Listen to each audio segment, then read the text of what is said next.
بسم الله الرحمن الرحيم. الرحمن علم القرآن.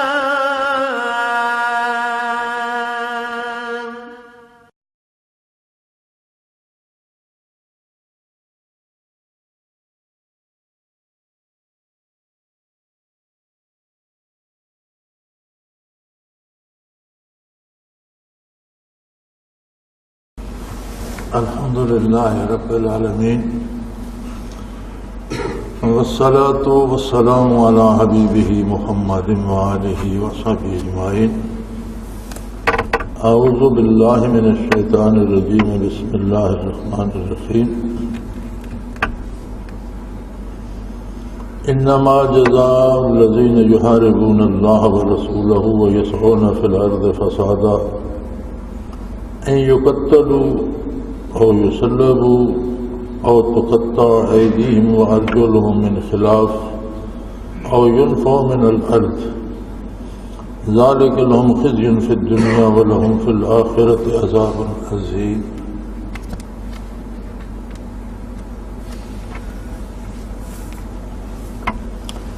إلا الذين تابوا من قبل أن تقدروا عليهم فاعلموا أن الله غفور رحيم.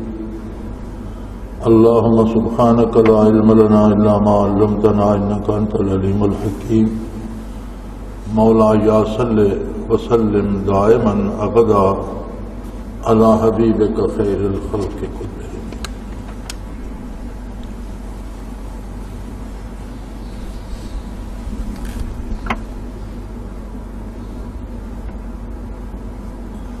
إنما جزاء الذين يحاربون الله ورسوله، جو لوگ اللہ کے رسول سے لڑائی کرتے ہیں، اور اللہ کے رسول کے ساتھ جنگ کیا ہے؟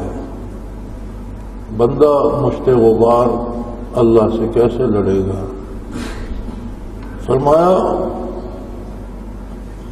وَيَسْعُونَ فِي الْأَرْضِ فَسَادًا، جو لوگ اللہ کی زمین پر فساد پیدا کرنا چاہتے ہیں وہ یقیناً اللہ کے رسول کے ساتھ جنگ کر رہے ہیں۔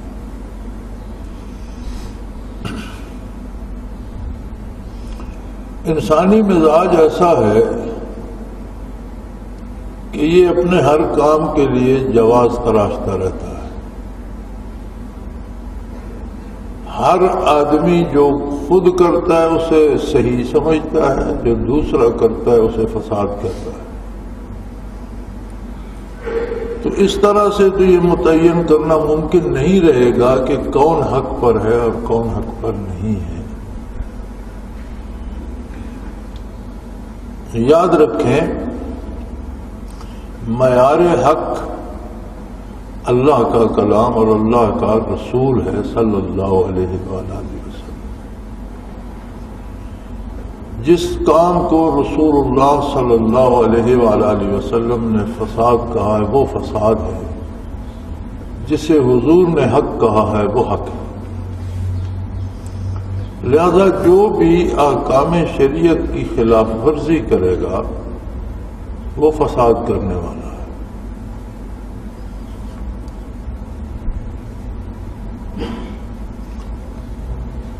ہمارے ہاں اب فساد کی تو حد ہو گئی، یوں تو پوری دنیا فساد کی لپیٹ میں ہے، لیکن وطن عزیز خاص کر انتہائی تکلیف دہ حالات سے دوچار ہے۔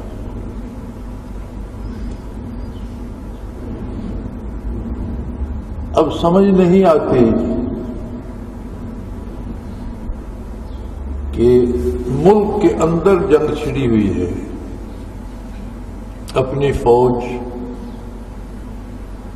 اپنے لوگوں سے لڑ رہی ہے۔ وہ لوگ کیا چاہتے ہیں، وہ کیوں فوج سے لڑ رہے ہیں، ان کا مطالبہ کیا ہے، فوج کیا چاہتی ہے، حکومت کیا چاہتی ہے، دونوں میں سے کون حق پر ہے؟ ان کا مارا جائے وہ کہتے ہیں ہمارا شہید ہے، ان کا مارا جائے یہ کہتے ہیں ہمارا شہید ہے۔ اس کا فیصلہ کون کرے گا کہ کون ظالم ہے کون مظلوم ہے؟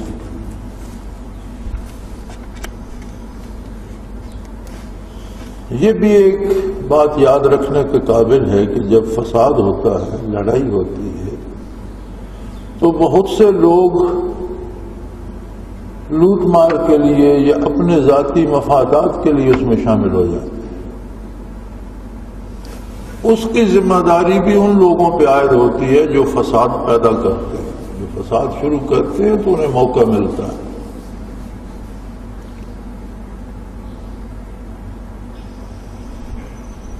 اور اللہ کریم نے فرمایا کہ روئے زمین پر فساد کرنا، انسانوں کو مبتلائے آزار کرنا، ان کے حقوق سلب کرنا، انہیں تکلیف دینا، یہ اللہ اور اللہ کے رسول کے ساتھ جنگ ہے۔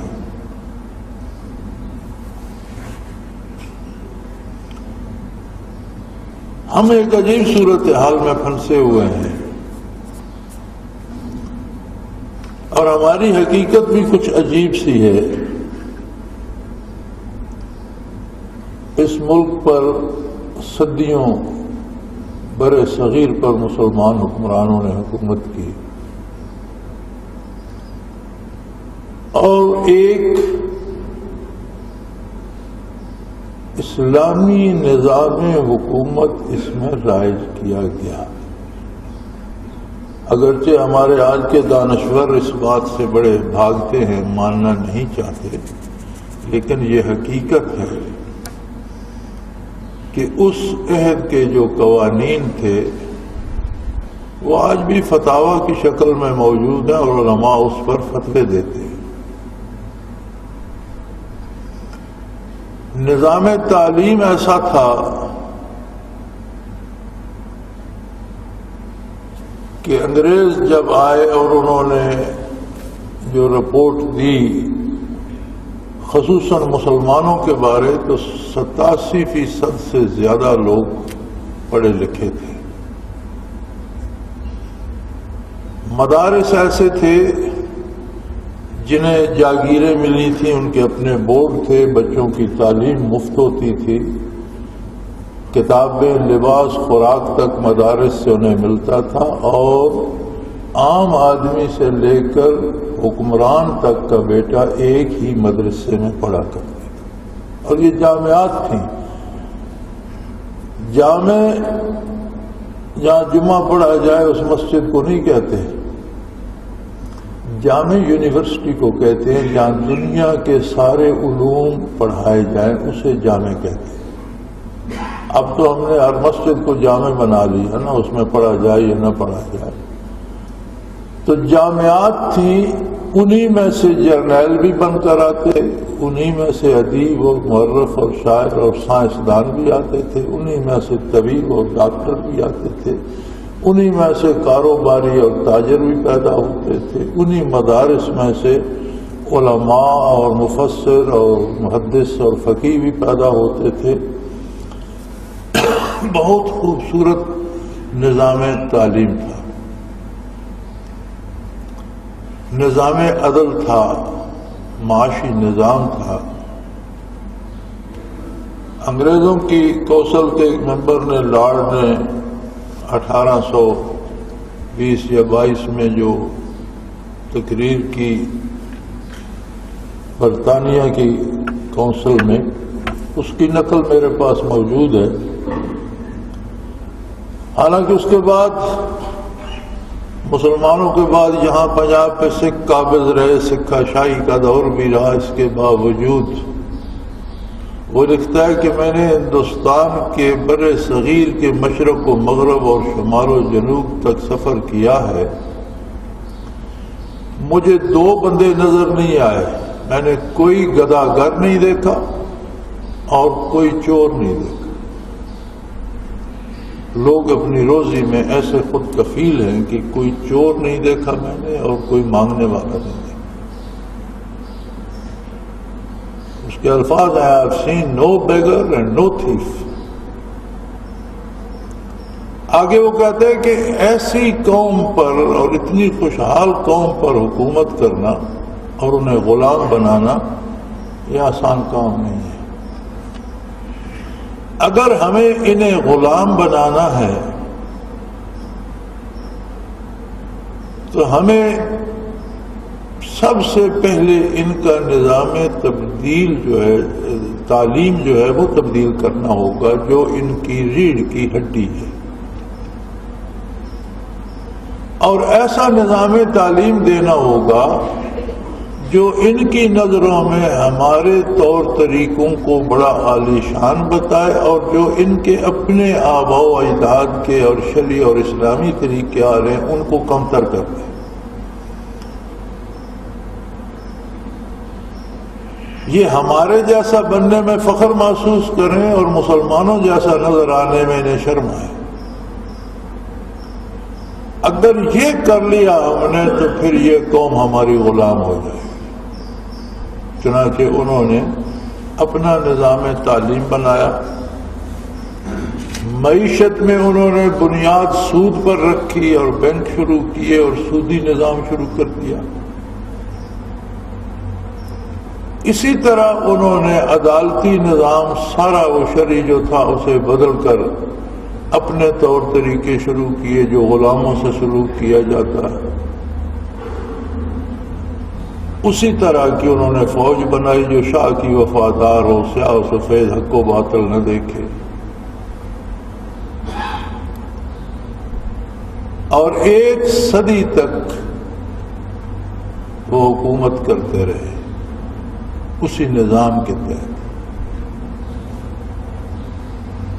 رفتہ رفتہ مسلمان تو خیر شروع سے لے کر آخر تک ان کے خلاف کوششیں کرتے رہے، لیکن 1 صدی بعد ایک بین الاقوامی صورت بھی ایسی بن گئی اور ملکی صورت بھی ایسی بن گئی کہ انقلاب کے آثار بن گئے اور انگریزوں کو ملک چھوڑنا پڑا۔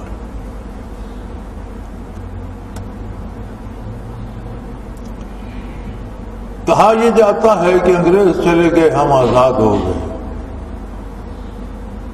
لیکن میں یہ سمجھتا ہوں کہ یہ ہمارے ساتھ دھوکہ ہے، ہم آزاد نہیں ہوئے۔ ہم آزاد تب ہوتے جب انگریز کا دیا ہوا نظام تعلیم بدل جاتا اور اپنا نئے سرے سے نظام تعلیم اپنے دین، اپنے عقیدے، اپنے مزاج، اپنی شریعت کے مطابق بناتے، اس میں دینی علوم بھی ہوتے، دنیاوی علوم بھی ہوتے۔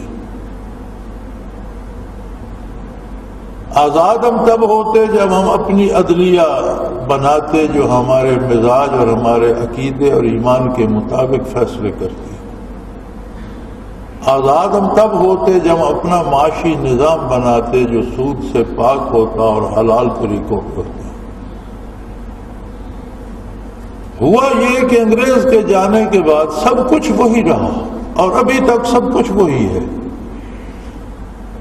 سارے قانون وہی ہیں، سارا نظام وہی ہے، نظام تعلیم وہی ہے، نظام معیشت وہی ہے، اور عدالتی نظام وہی ہے جو انگریز نے وضع کیا تھا، سیاسی اور فوجی نظام بھی وہی ہے جو انگریز نے وضع کیا۔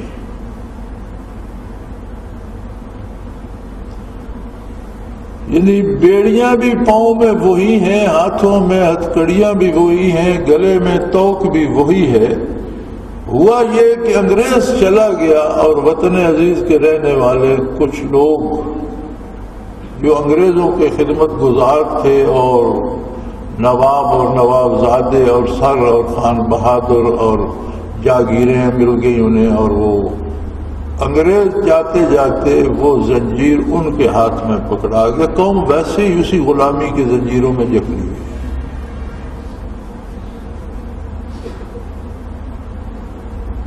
اب جب 61 برس سے وہ نظام نہیں بدلا تو اگر انگریز کے نظام کے خلاف ہمیشہ بغاوت ہوتی رہی تو میرا خیال ہے اب 61 برس بعد لوگ پھوٹ پڑے ہیں کہ یہ نظام نہیں چاہیے، اور اب یہ نظام دم توڑ رہا ہے۔ اب حکومت کہتی ہے کہ یہ جو کہتے ہیں یہ نظام نہیں چاہیے، یہ فسادی ہے. وہ کہتے ہیں کہ جنہوں نے کافرانہ نظام نافذ کر رکھا ہے یہ فسادی ہے. فیصلہ اللہ ہی کرے گا کہ کون فسادی ہے. دونوں نے اللہ کے پاس جانا ہے. بات بڑی واضح اور کوئی لڑائی نہیں ہے. اگر حکومت کو اس بات پہ اعتبار نہیں آتا تو حکومت پورے ملک میں اسلامی نظام نافذ کر دے، پھر دیکھتے ہیں کون بندوق اٹھا کر حکومت کے خلاف آ رہا ہے. حکومت انگریز کا نظام ختم کر دے اور پورے ملک میں بینکوں کو بلا سود کر دے، نظام تعلیم میں دین اور دنیا کی تعلیمات کو شامل کر کے خوبصورت سا گلدستہ بنا دے، ہر بچے کو، ہر امیر، یہ کون سا نظام ہے کہ امیروں کے بچے تو ایچیسن میں پڑھیں اور مری جا کر پڑھیں اور برنہال میں ایبٹاباد جا کر پڑھیں، وہاں سے انگلینڈ چلے جائیں، اور غریب کے بچے کو ٹاٹ اور بوری بھی نصیب نہ ہو، وہ دھوپ پہ بیٹھا ہو، درخت کے سائے میں بیٹھ کر پڑھے. یہ کون سا نظام ہے تعلیم؟ پھر ساری عمر پڑھتے جاؤ تو دو جملے لا الہ الا اللہ محمد الرسول اللہ کو نہیں سکھاتا. بڑے سے بڑے ڈاکٹر بن جاؤ، بڑے سے بڑے پروفیسر بن جاؤ، دو جملے بنیادی ایمان کے بھی اس پورے نظام میں نہیں ہیں. تو کیا حکمران ہمارے حکمران مسلمان، یہ بھی عجیب جمہوریت ہے. جمہوریت کیا بلا ہے یہ؟ ہمارے سیاسی علماء بھی جمہوریت چلا رہے ہیں. ان سب کو مزہ آ گیا ہے کہ یہ ایسی جمہوریت ہے کہ ان گنے چنے لوگوں کو ہر بار حکومت مل جاتی ہے. جمہوریت تو آپ تب کہتے کہ اس دفعہ نوابوں کی حکومت ہے، اگلی دفعہ الیکشن ہوئے تو غریب لوگ آگے آ گئے، کوئی کاشتکار آگے آ گئے، کوئی مزدور آ گیا، پتہ چلا بھی جمہوریت ہے، ہر ایک کو برابر کا حق ملتا ہے. یہ کون سی جمہوریت ہے کہ 15-20 خاندان ہیں ملک میں اور نصف قوم صدی سے پھر کر انہی کو اوپر لے آتی ہے؟ یہ عجیب جمہوریت ہے.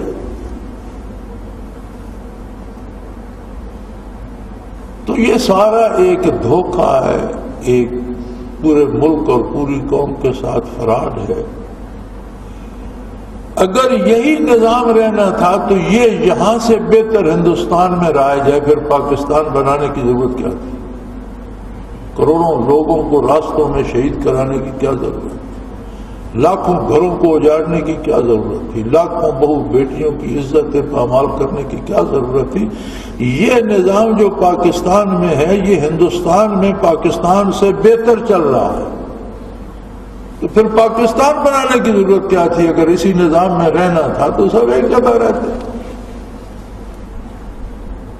اور اگر بنایا تھا اور لوگوں کو نعرہ دیا تھا کہ پاکستان کا مطلب کیا ہے لا الہ الا اللہ، تو اپنے وعدے پہ آؤ، اس نظام کو بدلو، دینی نظام نافذ کر دو. پھر جو تمہارے خلاف بندوق اٹھائے گا وہ واقعی مفسد ہوگا، واجب القتل ہوگا.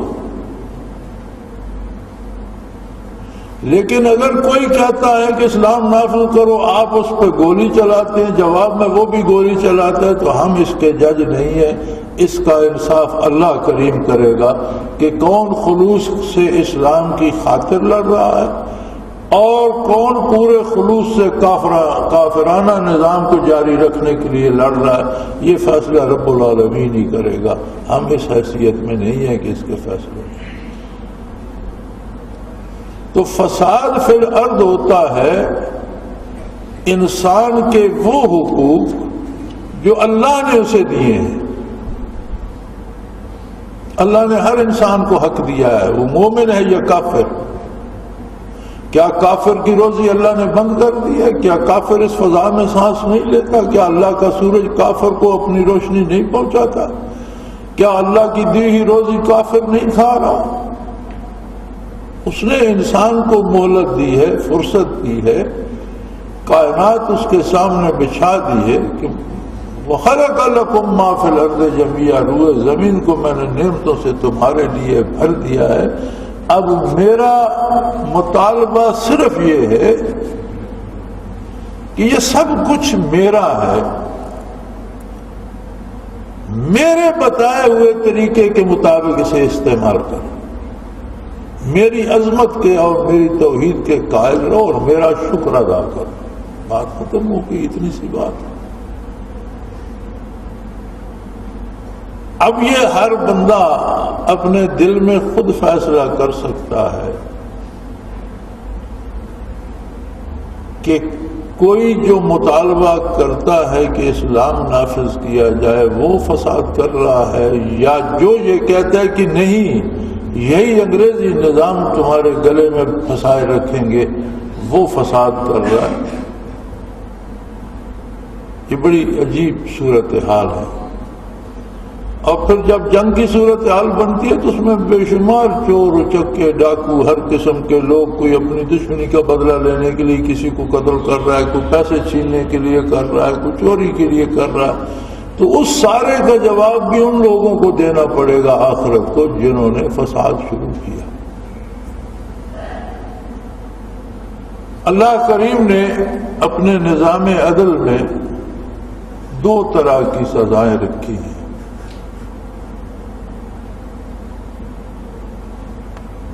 کچھ معاملات ایسے ہیں جو حقوق اللہ نے دیے ہیں، ان کو اگر چھینا جائے تو اس کے لیے سزا بھی اللہ نے مقرر کر دی ہے، اسے حد کہتے ہیں۔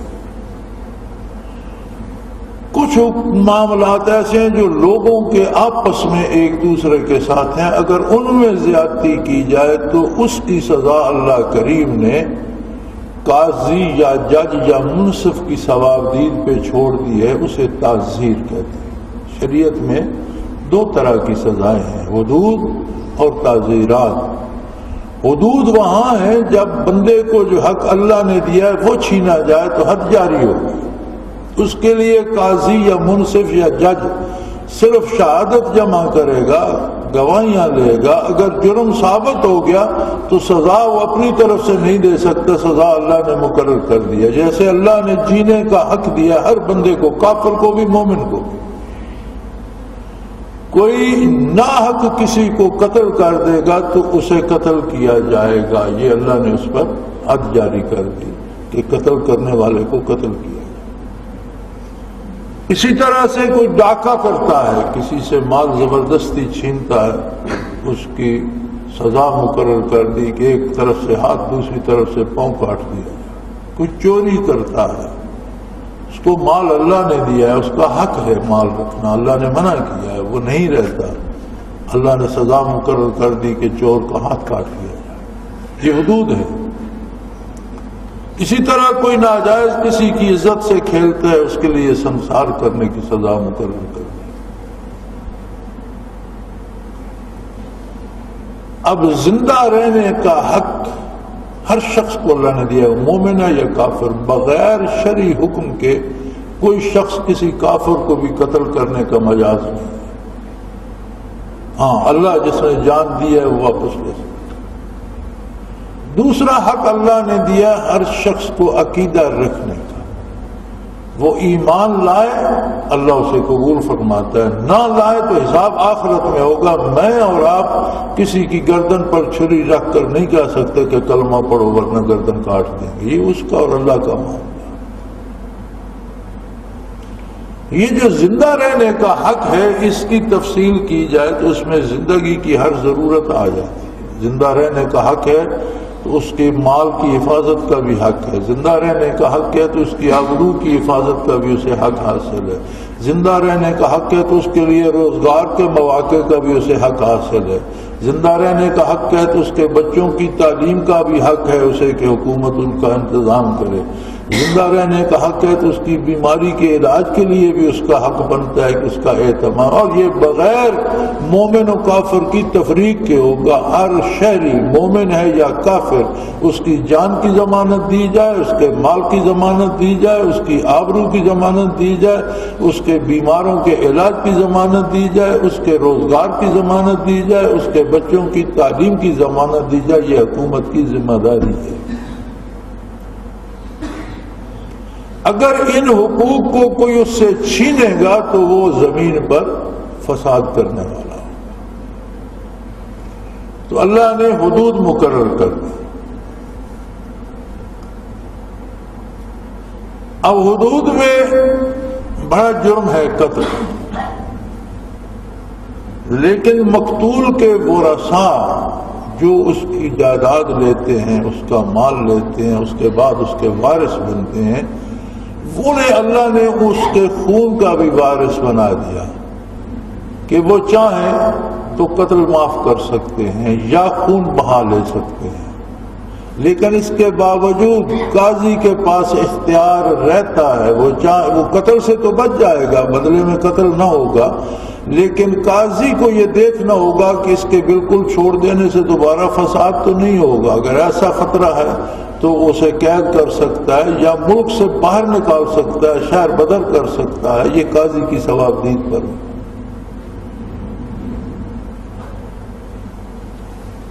زنا، قتل، چوری، ڈاکہ، اس کے علاوہ جو جرائم ہیں ان کی سزا عدالت، منصف اور جج کی ثوابدید پہ اللہ نے چھوڑ دی، اسے تعزیرات کہتے ہیں۔ تو فرمایا یقیناً جو لوگ اللہ اللہ کے رسول سے جنگ کرتے ہیں، آپ دیکھیں جو بھی اللہ کے رسول سے جنگ کرتا ہے، اور اس کی تفسیر یہ فرمائی قرآن نے، وَيَسْعَوْنَ فِي الْأَرْضِ فَسَادًا، اللہ کے رسول سے جنگ کون کرتا ہے؟ فرمایا جو اللہ کی زمین پر فساد پھیلاتا ہے، اللہ کی مخلوق کے حقوق سلب کرتا ہے، انہیں قتل کرتا ہے، انہیں گھروں سے نکالتا ہے، انہیں لوٹتا ہے، انہیں تباہ کرتا ہے۔ جو بھی یہ جرم کرے گا، جو اللہ کی مخلوق سے جنگ کر رہا ہے، انہیں ان پر ظلم کر رہا ہے، اس نے گویا اللہ سے اعلان جنگ کر رکھا ہے، اور اس کی سزا یہ ہے ان یقتلوا، ایسے لوگوں کو قتل کیا جائے۔ اگر اس نے قتل کا جرم کیا ہے تو اس کے بدلے میں اسے قتل کیا جائے، اور یصلبوا، یا انہیں پھانسی دی جائے، سزائے موت دی جائے، یا تلوار سے قتل کیے جائیں، یا انہیں سولی پہ لٹکایا جائے، اور تقطع ایدیہم وارجلہم من خلاف، یا ان کا ایک طرف کا ہاتھ اور دوسرے طرف کا پاؤں کاٹ دیا جائے، اور ینفوا من الارض، یا انہیں ملک سے نکال دیا جائے، ملک بدر کر دیا جائے۔ یہ قاضی کی ثوابدید پر ہے کہ وہ حالات، واقعات اور شہادتوں کے مطابق اسے سزا دے۔ اب ہمارے ہاں جو صورتحال بنی ہوئی ہے یہ بڑی عجیب ہے۔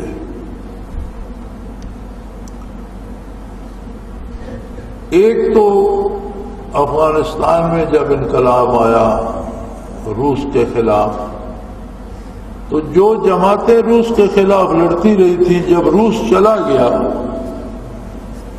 تو ان سے بھی کام سنبھل نہ سکا، وہ آپس میں لڑنے لگ گئی، تو کچھ مدرس اور کچھ طلباء تھے مدارس کے جو ان کے خلاف کھڑے ہو گئے، اور بنتے بنتے وہ اتنی جمعیت بنی کہ انہوں نے ان سے ملک چھین لیا۔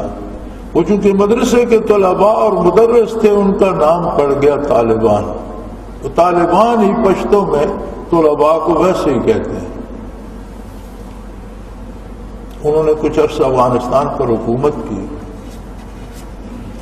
جتنا عرصہ افغانستان پر طالبان کی حکومت ہے، وہ افغانستان کی جب تک معلوم تاریخ ہے اس میں پرامن زمانہ ہے، عدل و انصاف سے بھرا ہوا زمانہ ہے، کوئی کسی کو تکلیف نہیں دیتا۔ اب اس کے بعد وہ نام اتنا عام ہوا کہ جو چور چکا اٹھ کر کھڑا ہوتا ہے اسے کہتے ہیں یہ طالبان ہے، یعنی جو بھی لڑائی جھگڑا شروع کر دیتا ہے، فساد کرتا ہے، اس کا نام طالبان پڑ جاتا ہے۔ جو تشریح امریکی دانشوروں نے کی ہے طالبان کی، انہوں نے کہا ہے کہ جو بندہ داڑھی رکھے، مسجد جاتا ہو، نماز پڑھتا ہو، شراب نہ پیتا ہو، بدکاری نہ کرتا ہو وہ سب طالبان ہیں۔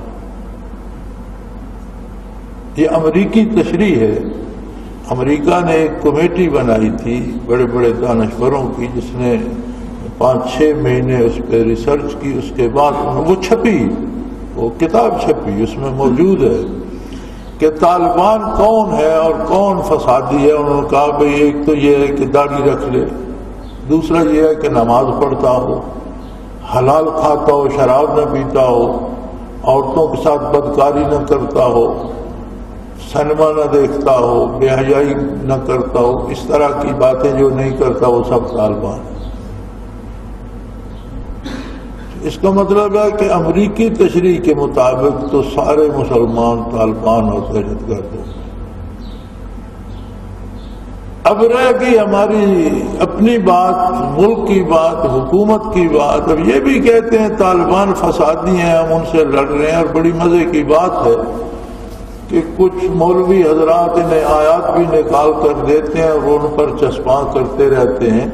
اب یہی آیت ادھر چسپاں کرو یا ادھر کرو، لیکن یہ دیکھنا کہ یہ آیت اللہ کی ہے اور اسے حق ہے کہ اس آیت کا مصداق کون ہے۔ ہم اپنی طرف سے کریں گے تو روا نہیں ہو۔ ہمارے سامنے تو حالات ہیں، میں نے آپ کے سامنے رکھ دیے، حکومت کا، حکمرانوں کا، سیاستدانوں کا، سیاسی جماعتوں کا، دینی سیاسی جماعتوں کا، سب کا متفقہ فیصلہ یہ ہے کہ یہی مغربی جمہوریت، یہ فراڈ، یہ دھوکہ جاری رہے، یہی قانون، یہی نظام تعلیم اور یہی انگریزی نظام چلتا رہے۔ جو اس کے خلاف ہے وہ فسادی ہے۔ دوسری طرف کچھ لوگ ہیں جو کہتے ہیں اللہ کا دین، اللہ کا اسلام نافذ کرو، تم نے ملک اسلام کے نام پر لیا تھا، یہ کہتے ہیں یہ بدماش۔ اب کون بدماش ہے اس کا فیصلہ اللہ ہی کرے گا، ہماری سمجھ میں نہیں آ رہا۔ ادھر بھی کلمہ گو ہیں، ادھر بھی کلمہ گو ہیں، ادھر بھی بے شمار ایسے لوگ ہیں جو اللہ کو یاد کرنے والے، نماز روزہ کرنے والے، مجبوراً پھنسے ہوئے ہیں اپنی نوکریوں ملازمتوں میں، چھوڑ کر کہاں جائیں، وہ لڑ رہے ہیں بیچارے۔ ادھر بھی کچھ بدماش بھی ہوں گے، کچھ چور و چکے ہوں گے، پھر غیر ملکی ایجنسیاں، خود امریکہ تک بدماشوں، چوروں چکوں کو پیسے دے کر پاکستان کے خلاف لڑا رہا ہے۔ ہندوستان تو ہے ہی، امریکہ بھی اس میں شامل ہے، وہ بھی چاہتا ہے کہ پاکستان کے بدماش اور پاکستان کی فوج آپس میں لڑتے رہیں، یہ ملک کمزور ہو جائے۔ انہیں ادھار دے رہا ہے سود پر، انہیں مفت پیسے دے رہا ہے۔ یہ سود لے کر خوش ہیں، وہ مفت لے کر لڑ رہے ہیں۔ ان سے تو سمجھدار لگتے ہیں مجھے کہ وہ مفت میں لے رہے ہیں۔ اب کون خلوص نیت سے نفاذ اسلام کے لیے بات کر رہا ہے اور کون امریکی دولت یا ہندوستانی دولت لوٹنے کے لیے لگا ہوا ہے، یہ تو دلوں کے حال تو اللہ ہی جانتا ہے۔ جانا ہم سب نے ہے، حکموں نے، سرداروں نے بھی، ہم نے بھی، ایک ہی میدان میں جمع ہونا ہے۔ گھبرانے کی بات نہیں، فیصلہ ہو جائے گا۔ جہاں تک ملک کا تعلق ہے، ایک رواج ہو گیا، رات بھی وزیر اعظم صاحب فرما رہے تھے کہ ملک ٹوٹ جائے گا، پاکستان نہیں رہے گا۔ سیاستدانوں کا جب اقتدار خطرے میں پڑتا ہے تو کہتے ہیں ملک خطرے میں ہے۔ مولوی کی جب روٹیاں خطرے میں پڑتی ہیں تو کہتا ہے اسلام خطرے میں ہے۔ نہ اسلام کو خطرہ ہے، نہ پاکستان کو خطرہ۔ اسلام بھی ہمیشہ رہے گا انشاءاللہ، اور پاکستان بھی رہنے کے لیے بنا ہے انشاءاللہ، یہ بھی رہے گا۔ یہ خود مٹ جائیں گے جو اس کے مٹنے کی باتیں کرتے ہیں، یہ ملک انشاءاللہ رہے گا۔ ابھی تو مقابلہ پیچھے ہے، یہ تو ابھی تو یہ ابتدائیہ ہے، یہ تو وہ کیا کہتے ہیں، وہ ٹریلر جسے انگریزی میں کہتے ہیں۔ یہ فلمیں بناتے ہیں اس کے کچھ اشتہار جمع کر کے تو ایک چھوٹا سا ٹکڑا لوگوں کو راغب کرنے کے لیے دکھاتے ہیں، اسے کہتے ہیں ٹریلر۔ یہ تو جنگ کے وہ جھلکیاں ہیں، ٹریلر ہیں جو سامنے آ رہے ہیں۔ جنگ تو ابھی باقی ہے جو کفر اور اسلام میں ہوگی، اسی سرزمین پر ہوگی، سرزمین ہند پر ہوگی، برے صغیر پر ہوگی، اس میں پاکستان بھی ہے، ہندوستان بھی ہے۔ اور وہ غزوۃ الہند ہوگی جس کے بارے نبی کریم صلی اللہ علیہ وسلم نے بتایا ہے، اور اس میں اسلام کو فتح ہوگی اور پورا ہندوستان پاکستان بن جائے گا۔ اس لیے پاکستان مٹنے کے لیے نہیں، نہ صرف قائم رہنے کے لیے بلکہ پھیلنے کے لیے بنا ہے۔ انشاءاللہ پورے برے صغیر پر پاکستان ہوگا اور لال قلعے پر پھر پاکستان کا جھنڈا لہرا رہا ہوگا انشاءاللہ۔ یہ تو اس کی جھلکیاں ہیں، اب ان میں کون حق پر ہے اور کون نہ حق پر، اس کا فیصلہ اللہ کرے گا۔ جو صورتحال سیدھی سیدھی ہے میں نے آپ کے سامنے رکھ دی۔ سو ان میں حدود اللہ آتی ہیں۔ جو فساد میں کسی کو ناجائز قتل کرتا ہے اسے بدلے میں قتل کیا جائے یا اسے سولی پہ لٹکا کر سزائے موت دی جائے۔ جو ڈاکہ کرتا ہے، رازنی کرتا ہے، لوگوں کو لوٹتا ہے، اس کے ہاتھ اور پاؤں، ایک طرف کا ہاتھ دوسری طرف کا پاؤں کاٹ دیا جائے کہ وہ لوٹنے کے قابل نہ رہے اور عبرت بھی بن جائے۔ یا پھر ایسے لوگوں کو ملک بدر کیا جائے۔ ذالک لہم خزی فی الدنیا، یہ سزائیں، یہ حدود جو ہیں یہ انہیں دنیا میں ذلیل کرنے کے لیے جاری کی گئی ہیں کہ وہ زندگی بھر محتاج ہو جائیں، سزائے موت پا جائیں، یا ہاتھ پاؤں کاٹ دیے جائیں تو بدنام بھی ہو جائیں اور محتاج بھی ہو جائیں، تاکہ عبرت کا سامان بن جائیں دوسروں کے لیے کہ امن عامہ میں خلل نہ ڈالا جائے۔ وَلَهُمْ فِي الْآخِرَةِ عَذَابٌ عَظِيمٌ، اور اس سے ان کا آخرت کا عذاب معاف نہیں ہوگا، بلکہ جب آخرت میں جائیں گے تو بہت بڑا عذاب ان پر مسلط کیا جائے گا، انہیں بہت سخت عذاب دیا جائے گا۔ جو اللہ کی حکومت میں، اللہ کی سلطنت میں، اللہ کی ریاست میں اپنی ریاست بنانا چاہتے تھے انہیں تباہ کیا جائے گا، عذاب دیا جائے گا۔ ہاں اللہ بڑا کریم ہے، پھر رعایت دے دی، فرمایا ہاں اِلَّا الَّذِينَ تَابُوا مِن قَبْلِ أَن تَقْدِرُوا عَلَيْهِمْ، کوئی جتنے گناہ بھی کر لے پکڑے جانے سے پہلے اسے خوف خدا دامنگیر ہو اور گوشے میں بیٹھ کر اللہ سے توبہ کر لے۔ توبہ کا مطلب ہے کہ پچھلا گناہ چھوڑ دے، آئندہ گناہ نہ کرے۔ فرمایا اگر قابو آ جائے، قابو آ کر تو پھر ہر کوئی توبہ کرتا ہے، وہ توبہ قبول نہیں ہوگی۔ قابو آنے سے پہلے توبہ کر لے تو فرمایا فَاعْلَمُوا، یہ گل بڑی یاد رکھنے کی ہے، یہ بات بڑے غور سے سن لو، خوب جان لو، ان اللہ غفور الرحیم، اللہ بخشنے والا اور رحم کرنے۔ کتنے گناہ کرنے کے بعد بھی اس کی بارگاہ میں آ جائے، آئندہ کا عہد کر لے نافرمانی نہ کرنے کا، تو پچھلے وہ معاف فرما دیتا ہے۔ وآخر دعوانا ان الحمدللہ رب العالمین۔ اللہ اللہ اللہ اللہ اللہ اللہ اللہ اللہ۔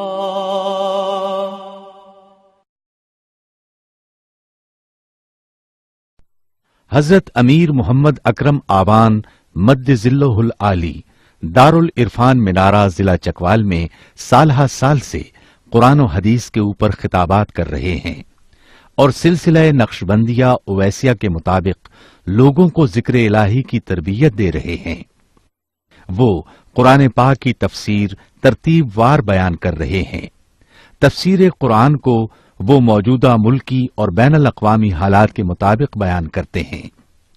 موٹر وے سے کلر کہار کے انٹرچینج سے نکلتے ہوئے، کلر کہار کی جھیل سے ہوتے ہوئے، میانی، بوچھال اور نورپور سے گزرتے ہوئے دارالعرفان منارہ پہنچ سکتے ہیں۔